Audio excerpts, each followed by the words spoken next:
Hey guys, Bart here and you're watching English Live with Bart YouTube channel. I hope friend you all are fine and you're learning good English with the Bart YouTube channel. Okay friends. तो दोस्तों पिछले video lecture में हमने interjection बारे में जाना, interjection क्या है, इंटरजेक्शन की डेफिनेशन और उसका फंक्शन क्या काम करता है वो हमने अच्छी तरह से जाना और समझा और सीखा। तो इस वीडियो लेक्चर में हम जानेंगे डिटर्मिनर्स क्या है, डिटर्मिनर्स के बारे में डेफिनेशन और फंक्शन के बारे में चर्चा करने वाले हैं और सीखेंगे। ओके, तो आइए चलते हैं सीधा बोर्ड पे, टाइम वेस्ट नहीं करते और सीखते हैं डिटर्मिनर्स क्या है। देखिए यहाँ पे सबसे पहले हिंदी मतलब जान ले। डिटर्मिनर्स का हिंदी मतलब होता है निर्धारक। निर्धारक क्या है वो आपको आगे पता चल जाएगा वीडियो में। फिलहाल आप मीनिंग जान लीजिए, हिंदी मीनिंग। डिटर्मिनर्स का हिंदी मतलब होता है निर्धारक। ओके, अब जानते हैं डेफिनेशन, व्याख्या। देखिए यहाँ पे। और हाँ दोस्तों, वीडियो शुरू करूं उससे पहले मैं आपको एक इंपॉर्टेंट बात बोल देना चाहता हूं जो आपके लिए बहुत ही बेनिफिट वाली है कि इस चैनल पे आप स्पोकन इंग्लिश अलग से सीख पाओगे और इंग्लिश ग्रामर अलग से सीख पाओगे, क्योंकि दोनों के लिए मैं अलग से वीडियो बनाता हूं, स्पोकन इंग्लिश के लिए और इंग्लिश ग्रामर के लिए।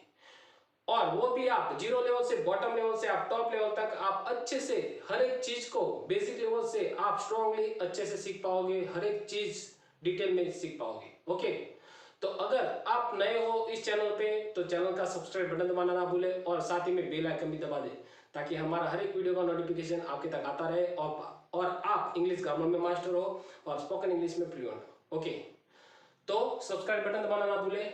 और दूसरी बात दोस्तों कि हमने पार्ट्स ऑफ स्पीच के 8 जो मुख्य पार्ट थे वो कंप्लीट कर दिए।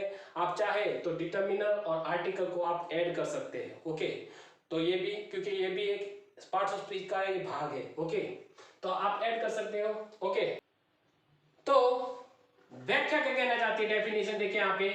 अंग्रेजी में कोई भी नाम के आगे आने वाले शब्दों और उस नाम की स्पष्टता करने वाले शब्दों जो उपयोग होते हैं या लिखे जाते हैं उसे डिटर्मिनर्स यानी निर्धारक या निश्चयक शब्द कहते हैं।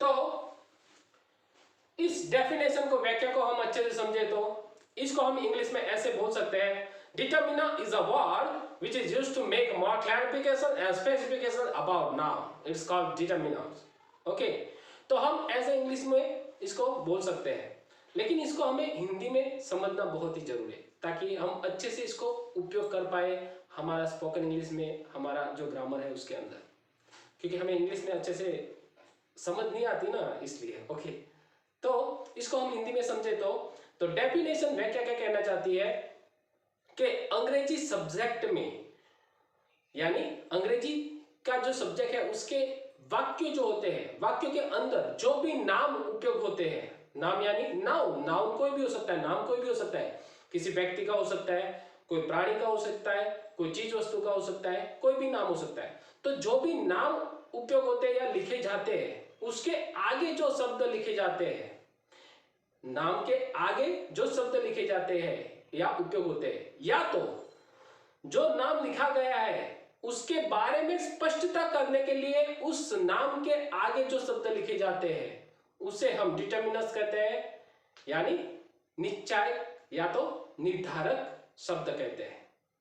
तो व्याख्या ये कहना चाहती है कि अंग्रेजी में वाक्यों के अंदर जो भी व्यक्ति, वस्तु या चीज वस्तु या प्राणी का जो भी नाम लिखा है उसके आगे जो शब्द लिखे गए हैं, या तो उस नाम के आगे जो शब्द लिखे गए हैं उस नाम की स्पष्टता करने के लिए उस शब्द को हम डिटर्मिनर्स कहते हैं, यानी निर्धारक या निश्चयक शब्द कहते हैं। ओके, तो व्याख्या ये कहना चाहती है।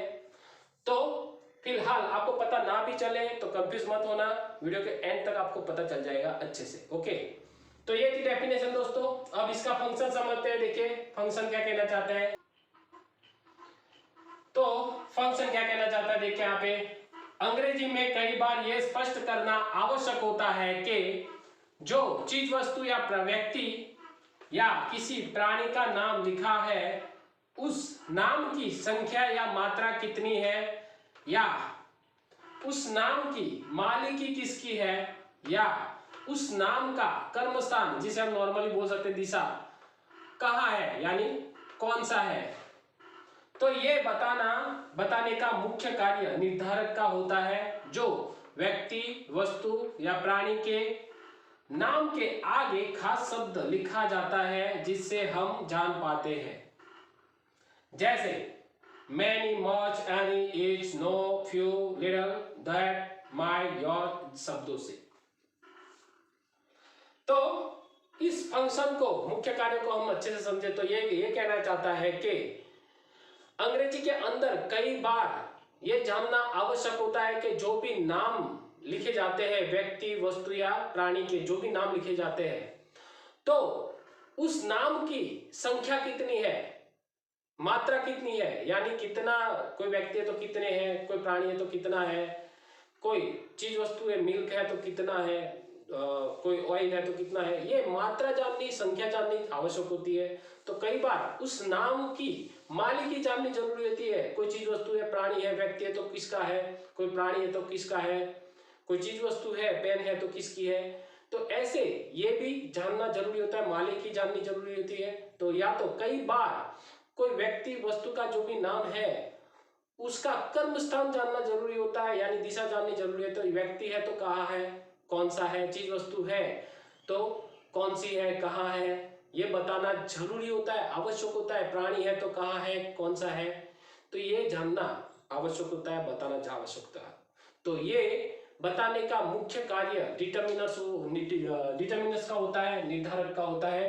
तो ये कार्य मुख्य जो है ये इसका है। ओके, तो उसके लिए जो शब्द उपयोग किए जाते हैं वो ये है many, much, any, each, no, few, little, that, my, your जैसे शब्दों से हम जान पाते हैं कि चीज वस्तु, व्यक्ति, प्राणी की मालिकी किसकी है, या उसकी संख्या कितनी है, या वो कहाँ है, कौन सा है, ये सब जान पाते हैं ये डिटर्मिनर्स शब्दों की मदद से। ओके, तो इसका कार्य ये बताना होता है। ओके, तो इसको अब हम अच्छे से फंक्शन को समझने के बाद हम एग्जाम्पल की मदद से हम अच्छे से और ज्यादा समझेंगे। ओके, तो देखिए यहाँ पे एग्जाम्पल, तो एग्जाम्पल देखिए यहाँ पे पहला एग्जाम्पल, दिस इज स्कूल, ये स्कूल है, दिस इज स्कूल, ये स्कूल है। ये नॉर्मल सेंटेंस है जैसे हम अंग्रेजी में लिखते हैं, बोलते हैं। ओके, तो यहाँ पे जो स्कूल शब्द उपयोग हुआ है वो क्या है, हमारा नाउन है, नाम है। ओके,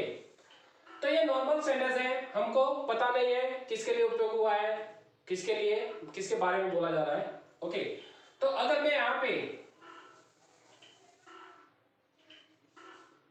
माय लिख दूं तो अब मैं पढ़ू तो दिस इज माय स्कूल, तो यहां पे मैंने क्या यूज किया, माय शब्द यूज किया। नाम के आगे, स्कूल नाम है, नाम के आगे जो माय शब्द उपयोग किया है वो क्या है, हमारा डिटर्मिनर्स है, निर्धारक शब्द है। तो वो नाम की स्पष्टता करता है, स्कूल है लेकिन किसकी है, मेरी है, this is my school. Okay, तो नाम की स्पष्टता की। ओके, तो दूसरा सेंटेंस, बॉय इज क्लेवर, लड़का होशियार है। लेकिन किस लड़के के बारे में बोला जा रहा है वो पता नहीं हमको। बॉय जो बोला है शब्द वो क्या हमारा नाउन है, बॉय क्या है हमारा नाउन है, नाम है। तो यहाँ पे ये नॉर्मल सेंटेंस है, किसके बारे में है, किस में बारे में बोला जा रहा है पता नहीं। तो यहाँ पे मैं ऐसे लिखूं,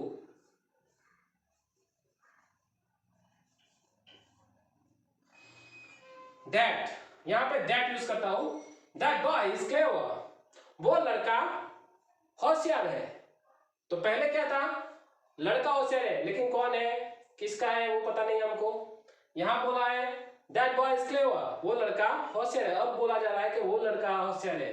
तो यहाँ पे क्या, बॉय था वो नाउन है, नाम के आगे हमने क्या यूज किया, दैट, जो हमारा डिटर्मिनर है।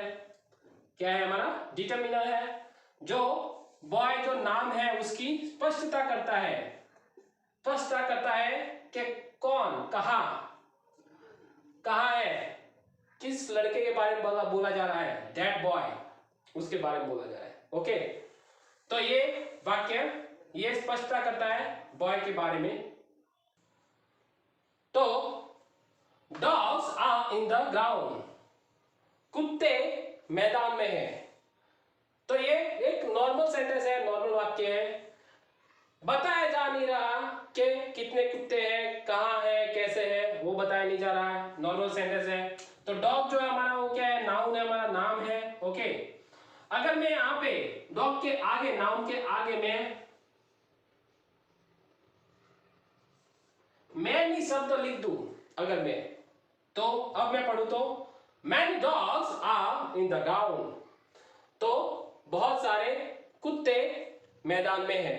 तो यहाँ पे डॉग जो है नाम है, नाम के आगे हमने क्या यूज किया, हमने मैनी शब्द। मैनी क्या करता है, हमारा स्पष्टता करता है, किसकी, नाम की स्पष्टता करता है। ओके, तो ये हमारे डिटर्मिनर्स है।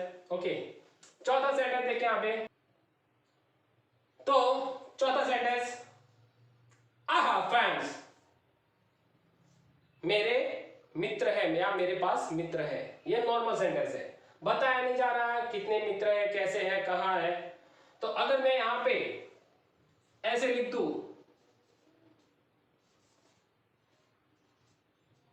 अ फ्यू बीच में लिख देता हूं, तो यहां पे देखिए, I have a few friends, मेरे पास कुछ मित्र है, मेरे कुछ मित्र है या मेरे पास कुछ मित्र है। तो यहां पे फ्रेंड्स जो था हमारा नाउन था, नाम के आगे हमने अ फ्यू यूज कर दिया, जो नाम की क्या करता है, स्पष्टता बताता है। तो दोस्तों ऐसे हम जो यहाँ पे माय शब्द यूज किया, दैट यूज किया, मैनी यूज किया, अ फ्यू यूज किया, जो क्या करता है, हमारे नाम की स्पष्टता बताता है, स्पष्ट करता है। नाम है तो कैसा है, उसकी संख्या कितनी है, वो किस तरह का है, उसका मालिक कौन है, वो कहाँ है, कैसा है, ये स्पष्टता करता है नाम की। जो नाम हमारा स्कूल है, डॉग बॉयज है, या सॉरी बॉय है, डॉग्स है और फ्रेंड्स है। ओके, तो ये नाम की स्पष्टता करने वाले जो शब्द होते हैं हमारे डिटर्मिनर्स होते हैं। आई होप फ्रेंड्स आप एग्जाम्पल के माध्यम से आप अच्छे से समझे होंगे ये डिटर्मिनर्स का topic. Okay friends, I hope you got clearly everything about determiners. तो दोस्तों वीडियो कैसा लगा, वीडियो पसंद आया तो वीडियो को लाइक करना, शेयर करना और कमेंट देना ना भूले।